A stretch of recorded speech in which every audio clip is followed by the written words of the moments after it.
St. Patrick was galloping across the Irish Sea on his milk-white steed.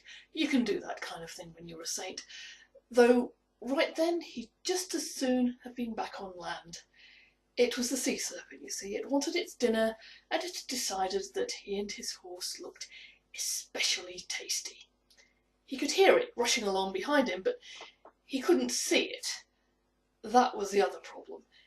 He was completely lost. He couldn't see the moon and stars to guide his way because he had strayed too close to the island ruled by the wizard Manannan, trickster, shapeshifter, mighty sorcerer, and the wizard Manannan was not at all keen on visitors. Whenever anybody got too close to his island, he would shroud the place in mist so that they could go no further. So there was St. Patrick trying to escape this sea serpent, and suddenly he heard a noise. "Come you! Come you! Come you!" And he thought, "Ah, a curlew." And he turned his horse's head towards the sound, and he galloped on, and he heard those jaws snap shut behind him, very close now. And then there was another noise. "Beware! Beware! Beware!" And he thought, "Ah, the she-goat calling to her young." And he turned the horse's head towards the noise, and again those jaws snapped shut behind him, and this time he swore he could smell the thing's fetid, fishy breath. But then there was another noise. "Come, come, come to us! Come, come, come to us!" And just as that cock crowed, St. Patrick burst out of the mist into the early morning light. He burst out of the mist and up onto land, and where those horses' hoofs struck stone, those hoof prints are there to this day, if you know where to look, and I do.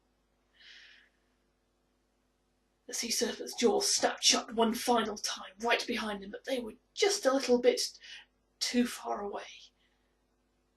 And he was away and up safely onto land.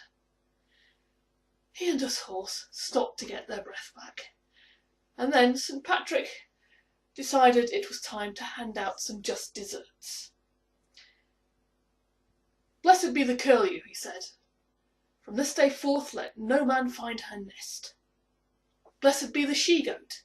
Let no man see where she bears her young. And blessed be the cockerel. Let him crow at this time every morning forever." And then he turned and he looked out into the bay where the sea serpent was still thrashing around in the shallows. And he turned that sea serpent into a line of jagged black rock.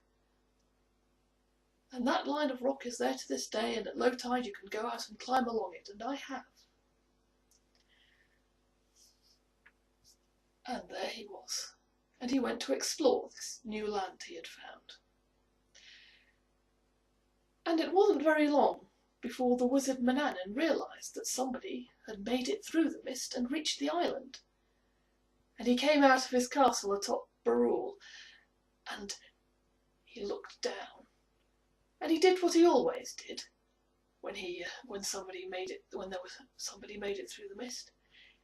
He took a handful of grass and he scattered it into the wind.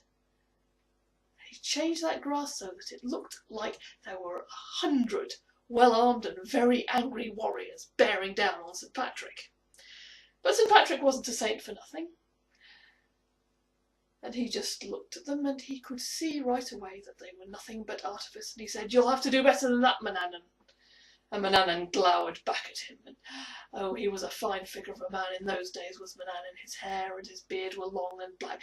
His eyes were as green as his robes, which were as green as the sea. And he said, "Will I now?" And in a flash he transformed himself into 3 armoured legs joined at the hip. And he said, "Whichever way you throw me, I stand."